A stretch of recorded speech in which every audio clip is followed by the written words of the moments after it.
नमस्कार, news are के खास कार्यक्रम मुद्दा ऑन टाइम में आपका स्वागत है। मैं हूं आपके साथ अभिनय सिंह चौहान।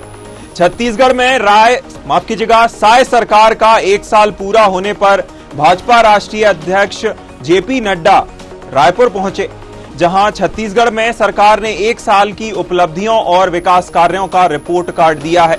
इससे उलट विपक्ष भाजपा पर तंज कस रहा है।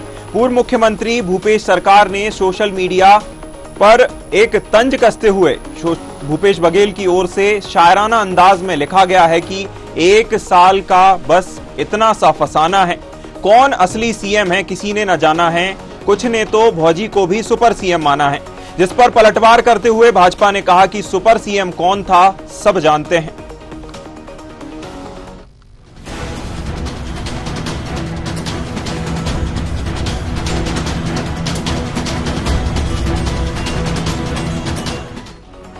पूर्व मुख्यमंत्री के सोशल मीडिया पोस्ट पर भारतीय जनता पार्टी के प्रदेश मीडिया सह प्रभारी अनुराग अग्रवाल ने कहा कि पिछले सरकार को छत्तीसगढ़ की जनता ने पूर्ण बहुमत दिया था, जिसे वह संभाल नहीं पाई। छत्तीसगढ़ की जनता के पैसों से अपने 10 जनपद को ही भरते रहे। युवाओं के भविष्य को जिन्होंने बेचा था वह अधिकारी जेल में हैं। एक सुपर सीएम भी अभी जेल में है। पूरा छत्तीसगढ़ जानता है सुपर सीएम कौन है।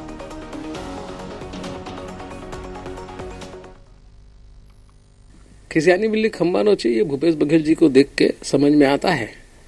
पिछले सरकार में इतना प्रचंड बहुमत छत्तीसगढ़ की जनता ने किसी को नहीं दिया, वो बहुमत संभाल नहीं पाए। छत्तीसगढ़ के जनता के हक के पैसे से अपना 10 जनपद भरते रहे और इनके हक के पैसे को लूट कर आपने शराब के घोटाले किए, जिसमें आपके सहयोगिया जेल के अंदर हैं।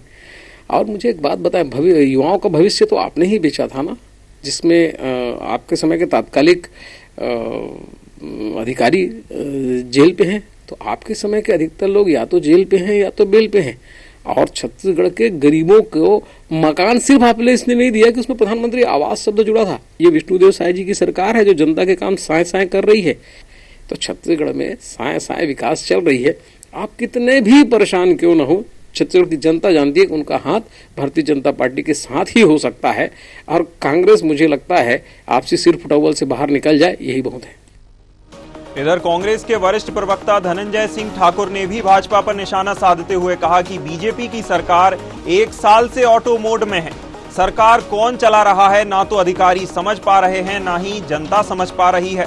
हर रोज सीएम बदल रहे हैं। सुपर सीएम की तो हुकूमत चल रही है, यहां सरकार नहीं सर्कस चल रहा है।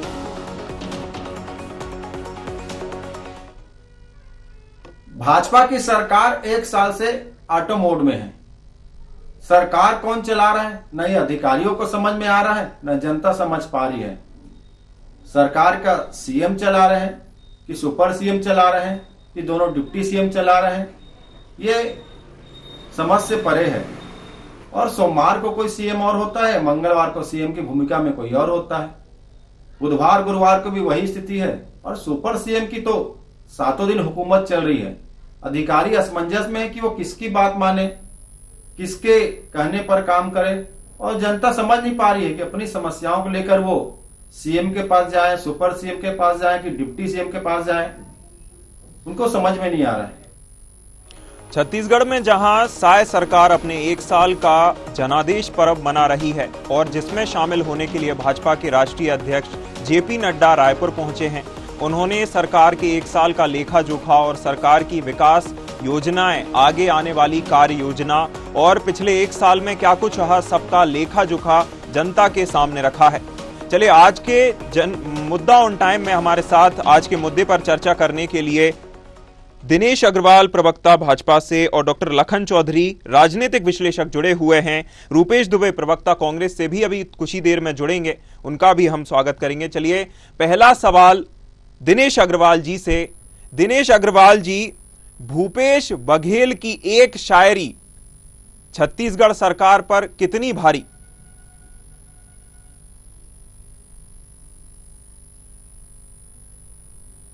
रहे हैं जी, जो खुद ही सुपर सीएम बना के बैठे थे जी। सौम्या चौरसिया कौन थी, ये मुझे किसी को बताने की जरूरत नहीं है, प्रदेश का बच्चा बच्चा जानता है जी। जो महिला कैबिनेट की बैठक लेती थी, गूंगी और बहरी कांग्रेस की सरकार हो चुकी थी, मंत्री गूंगे बहरे हो चुके थे।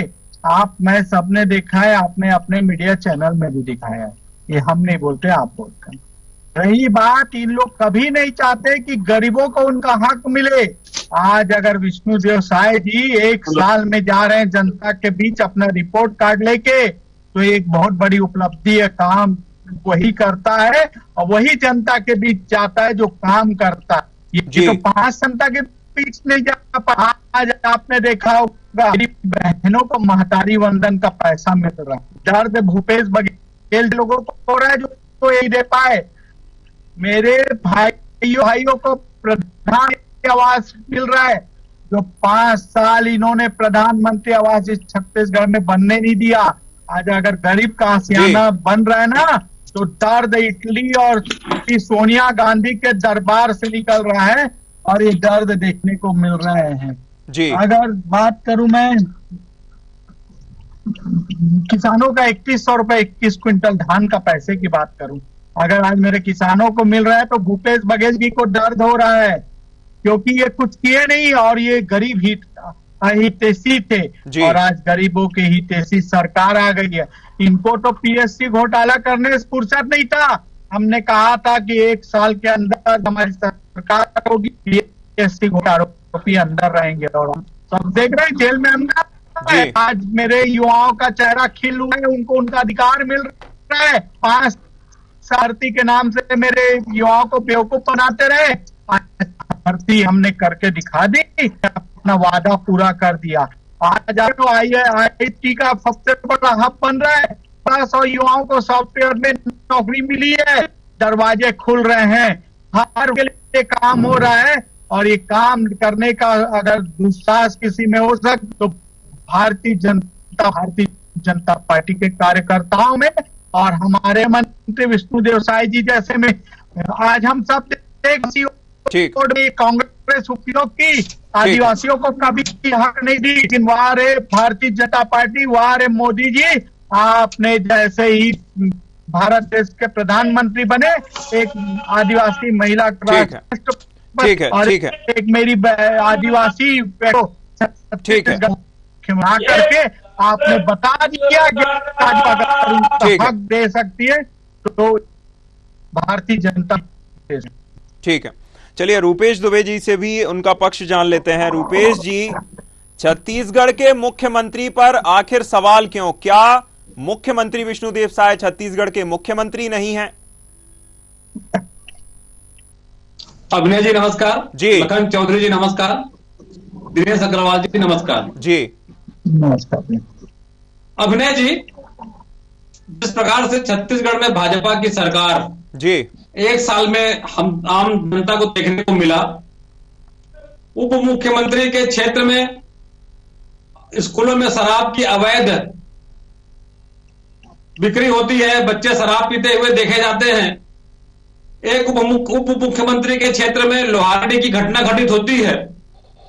मुख्यमंत्री विष्णुदेव साय जी छत्तीसगढ़ चला रहे हैं या जिस प्रकार से आपसी मतभेद में भाजपा के आम जनता के लिए, इनके लिए कोई सोच विजन नहीं नजर आ रही है।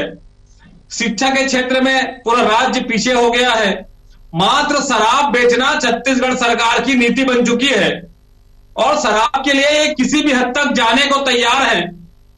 आवास के नाम पे आम जनता को लूट रहे हैं। किसानों, जिस प्रकार से किसानों के साथ इन्होंने अन्याय किया जी, 31 में धान खरीदने की बात की, एक मुश्त राशि देने की बात करी, ग्राम पंचायत स्तर पर नगद काउंटर खोलने के बाद की, किसानों को जो है जो कृषि मजदूर हैं उनको 10,000 रुपए देने की बात की, या कि इनके द्वारा शक्तिपीठ बनाने की बात की, रामलला योजना की, इतनी तमाम मोदी की गारंटी के नाम से भाजपा की सरकार सत्ता में काबिज हुई जी। और उसके बाद सिर्फ और सिर्फ शराब बेचने के लिए छत्तीसगढ़ सरकार किस संकल्पित है, शराब के लिए ऐप बना रही है, शराब बेचने के लिए स्वतंत्रता संग्राम सेनानियों के गांव को बदनाम किया जा रहा है, शराब बेचने के लिए भाजपा के नेताओं की खुला संरक्षण है और आबकारी में ऐसे ऐसे अधिकारियों को चिन्हांकित करके बिठा रहे हैं जो खुले शराब बेचने के लिए सबको उत्साह करके शराब की नदियां बहा दिए हैं। ठीक है, कानून व्यवस्था पद से बदहाल है।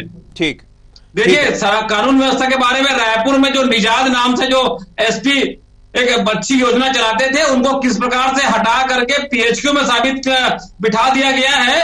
ये छत्तीसगढ़ सरकार की कानून के प्रति जो सोच बदहाल कानून व्यवस्था है, ये से छत्तीसगढ़ चरमराई हुई है, छत्तीसगढ़ दिशाहीन है, छत्तीसगढ़ में दिशाहीन नेतृत्व का परिचायक बना हुआ है भाजपा सरकार, और सिर्फ रिमोट कंट्रोल की सरकार के रूप में छत्तीसगढ़ की सरकार काबिज है। चलिए बिल्कुल, आपने सवाल बहुत उठाए हैं, सवाल एक के बाद एक दागे हैं, आरोप भी कई लगाए हैं। उससे पहले हम एक नजर डाल देते हैं, राजनीतिक विश्लेषक जी का रुख करते हैं। डॉक्टर लखन चौधरी जी, पूर्व सीएम के इस तंज को आप किस प्रकार देखते हैं, और जो 1 साल पूरा हुआ है इसके वादों को आप किस प्रकार देखते हैं? निश्चित तौर पर देखिए, भूपेश बघेल जी ने जो तंज कसा है वो स्वाभाविक है कि सत्ता में जिस तरह से हार का सामना करना पड़ा था कांग्रेस को, और जिसके अगुआ थे तो निश्चित तौर पर उसके बाद है वो स्वाभाविक प्रतिक्रिया है। और 1 साल में बहुत सारी चीजें हुई है जिनको लेकर विपक्ष को, कांग्रेस को, भूपेश बघेल को सवाल उठाना, ये उनकी जिम्मेवारी नहीं। विपक्ष में रहकर सरकार से सवाल यदि न करें तो फिर किस लिए विपक्ष है जी। लेकिन दूसरी तरफ हम देखते हैं कि 1 साल के कामकाज की जब बात की जाती है तो सरकार ने 1 साल में बहुत सारे काम किए हैं, जिसको लेकर सरकार की जो लोकप्रियता है वो बीच में लगातार जो है बनी हुई है और बढ़ रही है। जिसमें 2-3 योजनाएं की धान खरीदी है जो वादे के अनुसार हुआ, फिर किसानों को जो है बोनस दिया गया, फिर उसके बाद महतारी बंधन योजना की लगातार पिछले 10-11 महीने से महिलाओं के खाते में आ रहा है, फिर आवास में भी सरकार ने काम किया है, सरकार बना रही है। तो देखिए, सरकार के पास बहुत सारे काम तो हुए हैं सरकार के, जैसे बहुत सारे रोड और इंफ्रास्ट्रक्चर को लेकर जो बहुत सारे काम पिछले 5 साल के कार्यकाल में लगभग जो है धीमा हो गया था, उसको भी थोड़ा सा गति मिली है और सड़कों की स्थिति में भी सुधार आया है जी। ये सरकार की उपलब्धियां कही जा सकती है और सरकार की उपलब्धियों के रूप में इसको की गई है। लेकिन दूसरी तरफ सरकार के इस 1 साल के कार्यकाल में कानून व्यवस्था को लेकर कुछ सवाल भी खड़े हुए और गवर्नेंस को लेकर सरकार जनता के बीच में घिर भी रही है, गिरती भी नजर आ रही है, जिसमें 2-3 बड़े कांड हुए हैं। खुर्दा बाजार का एक बड़ा कांड हुआ है, गोवर्धा कांड हुआ है, राजधानी में खुद जो है हिंसक अपराध की घटनाएं हुई है, और जो है दुर्घटनाएं जो जिस तरह से सड़क दुर्घटनाएं पिछले 1 साल में भयानक तौर पर बढ़ी है जी। और दुर्घटनाओं में जिस तरह से ये सरकार के लिए है कि सरकार इसको किस तरह से दिनों में काम करती है। तो देखिए, 2 चीजें, सरकार की उपलब्धियां भी है और दूसरी तरफ सरकार की नाकामियां भी है। अब ये देखना है कि आने के समय में जनता इसको किस तरह से समर्थन करती है और की बातों को जनता कितना अपने हाथ में लेती है जी। चलिए, भाजपा से सवाल कर लेते हैं। दिनेश अग्रवाल जी, जिस प्रकार से कांग्रेस ने कहा है कि सरकार भौजी की है, ऐसा आरोप लगाया गया है कि भौजी की हुकूमत चल रही है, आखिर कौन ये भौजी हैं और किनकी हुकूमत चल रही है? दिनेश जी। देखिए, ये बात सच है, कांग्रेस ने एक बात सच बोली है कि भौजी की हुकूमत चली थी जी। सौम्या चौरसिया इनकी भौजी थी जी, जिन्होंने सरकार चलाया था। मैं लाइव डिबेट में आरोप लगा रहा हूं, और वो भौजी आज जेल में है। और भौजी जेल में नहीं है, अपने साथ रानू साहू, समीर बिश्नोई, सूर्यकांत तिवारी, ढेबा, सबको लेके जेल में है जी। इनके कांग्रेस के बड़े बड़े नेता जेल में है।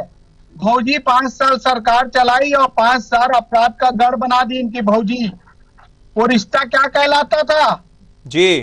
सौम्या चौरसिया कौन है पूछ लीजिए, रानू साहू कौन है पूछ लीजिए, रमन सोनवानी कौन है, सूर्यकांत तिवारी कौन है, समीर बिश्नोई कौन है? ये सब सीएम हाउस के बड़े अधिकारी जिन्होंने भ्रष्टाचार का अड्डा बना दिया मेरी छत्तीसगढ़ महतारी को। हर वर्ग में भ्रष्टाचार किया, हर काम में भ्रष्टाचार किया। गोबर खरीदी के नाम पे 500 करोड़ खाने वाले जी, गाय माता के नाम से 1330 करोड़ खाने वाले, ये क्या बात करेंगे कांग्रेसी बैठे? गरीबों का प्रधानमंत्री आवास खा गए। पूछिए सौम्या चौरसिया कौन है इनसे। ठीक है इसका में पूछिए रानू साहू कौन है, आपसे मैं मांग करूंगा। ठीक है दिनेश जी ठीक है हम जवाब ले लेते हैं रुपेश जी से। रुपेश दुबे जी, सुपर सीएम कौन है सब जानते हैं, कोट अनकोट भाजपा, ऐसा भाजपा ने आरोप लगाया है। क्या कांग्रेस में सुपर प्रणाली है क्या? और जो जेल में है, जेल में कौन है रुपेश जी? अभिनय जी, जिस प्रकार से भाजपा जी पूर्वाग्रह से ग्रसित होकर के बातें करती है, जी अपकारेपन को, निकम्मेपन को छुपाने के लिए कांग्रेस पे दोषारोपण करने का बात करती है।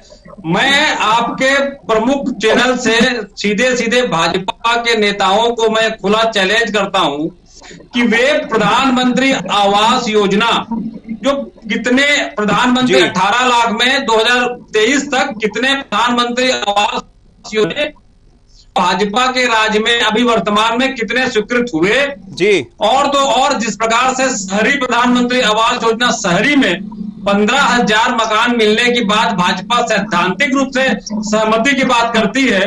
भूपेश बघेल जी के नेतृत्व वाली कांग्रेस सरकार ने 19,936 लोगों को जी मकान के लिए प्रस्ताव केंद्र सरकार को भेजा था। जी यदि इनके पास थोड़ी में नैतिकता है तो ये बता दे, ग्रामीण अर्थव्यवस्था को मजबूत करने के लिए भाजपा ने 1 साल में कितना काम किया। ठीक है। गरीबों को आवास देने के लिए कितना काम किया। ठीक है। और सबसे दुर्भाग्यजनक बात यह है कि ये 78,000 शिक्षकों के पद रिक्त होने के बाद इनके तात्कालिक शिक्षा मंत्री ने 33,000 शिक्षकों की भर्ती करने की बात कही थी, उसको भी रोक करके छत्तीसगढ़ को किस दिशा में ले जाना चाहते हैं। ठीक है। शराब से राजस्व ठीक है रुपेश जी, अवैध वसूली करने से। और एक अति महत्वपूर्ण बात मैं महत्वपूर्ण बता रहा हूँ, इनकी किस प्रकार से है। लोहारी में जिस एएसपी को निलंबित किया गया था, प्रथम दृष्टया अपराध उसके बाद किस प्रकार से बहाल किया गया। रुपेश जी बात सुनिए, जो छत्तीसगढ़ सरकार ने किया है उसका तो रिपोर्ट कार्ड उन्होंने पेश किया ही है। ठीक है, अब हम यह सवाल जानना चाहते हैं, बीजेपी सवाल कर रही है सौम्या चौरसिया कौन है, इसका जवाब मांग रहे हैं बस। रुपेश जी। अभिनय जी, सौम्या चौरसिया को बाले में दिए दिनेश अग्रवाल जी या भाजपा नहीं जानते हैं तो उनकी मानसिकता पर, उनकी बुद्धि पर मुझे तरस आता है कि वो एक प्रशासनिक अधिकारी रही हैं। ठीक है, और अभी मामला लंबित है, ज्यादा टिक्का टिप्पणी मामलों में नहीं करना चाहिए। साक्ष्य की विषय वस्तु रहेगी, साक्ष्य की विषय वस्तु के बाद जो निर्णय न्यायालय देगी। लेकिन किसी के व्यक्तिगत रूप से आक्षेप लगाना ये भाजपा को शोभा नहीं देता, ये भाजपा की ओछी राजनीति का परिचायक है। ठीक है रुपेश जी, अगर मामला सब जुडिस है वो ठीक है, इसका जवाब जी। दिनेश जी आप कुछ कहना चाहते हैं बड़े समय से, बोलिए जी। मैं बता देना चाहूंगा रुपेश जी को, न्यायपालिका हमारी नहीं है। आज 1.5 साल हो गए इनके सौम्या चौरसिया जमानत नहीं मिल रही है। जमानत देना और नहीं देना आज न्यायपालिका के ऊपर सवाल उठा रहे सुप्रीम कोर्ट के ऊपर। न्यायपालिका बेल नहीं दे पा रही है आपके अधिकारियों को। दिनेश जी, भ्रष्टाचार कर रहे हैं। जेल की काली कोठरी उनको मिल चुकी है। दिनेश जी, न्यायपालिका दिनेश जी न्यायपालिका की प्रक्रिया है, वह अपने हिसाब से काम करती है, आप तथ्यों के साथ रहिए। हाँ जी दिनेश जी बोलिए। मैं वहीं पे आ रहा था जी। छत्तीसगढ़ महतारी, अब हम पूछ रहे हैं, टीएस सिंहदेव पंचायत एवं ग्रामीण विकास मंत्री थे इनके मुख्यमंत्री जी के, भूपेश बघेल जी के शासन में जी। आप बताइए क्या बोल के उन्होंने इस्तीफा दिया था कि मैं प्रधानमंत्री आवास नहीं दे पा रहा हूं, इसका मुझे दुख है, मैं इस्तीफा दे रहा हूं। उन्होंने भूपेश बघेल जी के ऊपर तमाचा मारा था अभिनव जी, आप हम सबने देखा था। इससे बड़ा तमाचा किसी सरकार के ऊपर नहीं पड़ सकता था जो टीएस सिंहदेव ने दिया था। और आज वही टीएस सिंहदेव जी आज हमारी स्वास्थ्य की, चिकित्सा की तारीफ कर रहे हैं। आप ही लोग दिखाए वो उसको, क्योंकि काम करने वालों की तारीफ करते हैं और जो गरीबों का हक मारते हैं वो हक मारते हैं। कांग्रेस हमेशा हक मारती आई है और ये टीवी डिबेट में बोल के बैठ के बोल रहे 15,000 20,000 अरे हम तो आवाज बनाना चालू कर दिया, आपने तो गरीबों का आशियाना छीन लिया था। एक व्यक्ति का 3 चीज रहता है, ठीक है दिनेश जी, जी ठीक है। इसी के साथ हम राजनीतिक विश्लेषक डॉक्टर लखन चौधरी का रुख कर लेते हैं। लखन चौधरी जी, जैसा आरोप लग रहा है कि भूपेश बघेल जी के कार्यकाल में जो है केंद्रीय योजनाओं में भेदभाव किया जाता था, इसमें कितनी सच्चाई है? क्या सच में भेदभाव होता था? अब देखिए, ये इसमें कितनी सच्चाई है, इसको तथ्यात्मक ढंग से रूप से कह पाना मुझे लगता है कि होगा, क्योंकि देखिए सरकारी जो आंकड़े होते उनमें भी बहुत सारा घाल, जो सत्ता में है वो अपने हिसाब से आंकड़े जारी करते हैं और विपक्ष अपने हिसाब से आंकड़े जारी करते हैं जी। और सच्चाई है जनता के सामने आते आते जो है मुझे लगता है कि बहुत देर हो जाती है या आता ही थी, और उसके पीछे आरोप प्रत्यारोप का दौर चलता रहता है। जैसे कि पीएम आवास को लेकर ये बातें होती रही, धान खरीद के मामले में होती थी, बहुत सारी ऐसी योजनाएं थी जिनको लेकर हुए, क्योंकि यहाँ पर कांग्रेस की सरकार थी और केंद्र में भाजपा की सरकार थी, तो जो आरोप प्रत्यारोप का जो दौर था वो लगातार 5 साल तक चलता रहा।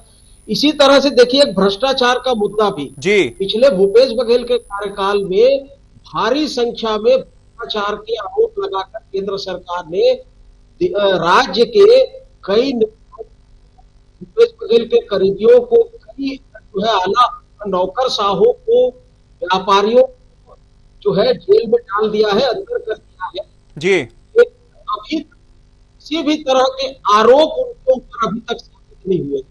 ईडी ने दर्जनों केस लगाए हैं, सैकड़ों केस लगाए हैं, लेकिन आरोप साबित नहीं हुआ है। तो जब तक आरोप साबित नहीं होगा तब तक ये कहना भी कठिन होगा। 10 सेकंड जी लखन चौधरी जी लगाए गए हैं, जेल में गए हैं, तो जब तक आरोप नहीं होगा तब तक ये कहना भी लखन चौधरी जी, आरोप लखन चौधरी जी जो है भूपेश बघेल जी के सोशल मीडिया पोस्ट के बाद एक सुपर सीएम की संज्ञा बहुत ज्यादा चर्चा में आई है, आक्षेप एक दूसरे पर हो रहे हैं, इस पर क्या कहना चाहेंगे? सुपर संज्ञा क्यों दी जा रही है? अब देखिए, सुपर सीएम की जो बात है वो तो जनता के बीच में एक तरह से अफवाह में कह लीजिए कि कई लोगों का नाम अभी जो है राज्य में सुपर सीएम के रूप में चल रहा है। और इसके पहले जैसे कि भाजपा के लोग कांग्रेस के कार्यकाल सुपर सीएम की बात करते थे जी, तो मुझे लगता है अफवाह फैलाई जाती है, मजा लिया है चटकारे जो है, लेकिन विवाहित महिला का नाम लिखा है भौजी या इस तरह की बातें कहना नहीं है। सम्मान किसी का होता है तो मान सम्मान की दृष्टि से ख्याल रखा जाना चाहिए। आपने से भी उनके बहुत सारे आरोप लगाए गए, न्यायालय लंबित है, तो इस तरह की चीजें यदि कही जाती है तो ये उछली या छिछली जो है राजनीति की बात होती है। मुझे लगता है कि तथ्यात्मक ढंग से बातें होनी चाहिए, और इस तरह की चीजें जो राजनीति में अफवाह के आती है और चटकार सुनती है कि इस पर दो पार्टियों को पक्वता का परिचय देते, इस तरह की बातों से कर जो है आप तथ्यात्मक बातों पर जो है ध्यान देना चाहिए। बिल्कुल, तथ्यात्मक तौर पर और तथ्यात्मक बातों पर ही चर्चा होनी चाहिए। हालांकि अभी तो साय सरकार ने 1 साल का लेखा जोखा रखा है, कार्य योजना दी है, उस पर ही चर्चा होगी और उस पर देखना होगा कि आगे क्या रुख सरकार लेती है, कार्य योजना किस तरह पूरी कर पाती है। सभी मेहमानों का बहुत बहुत शुक्रिया हमारे साथ जुड़ने के लिए, चर्चा करने के लिए। मुद्दा ऑन टाइम में इतना ही, मुझे दीजिए इजाजत, नमस्कार।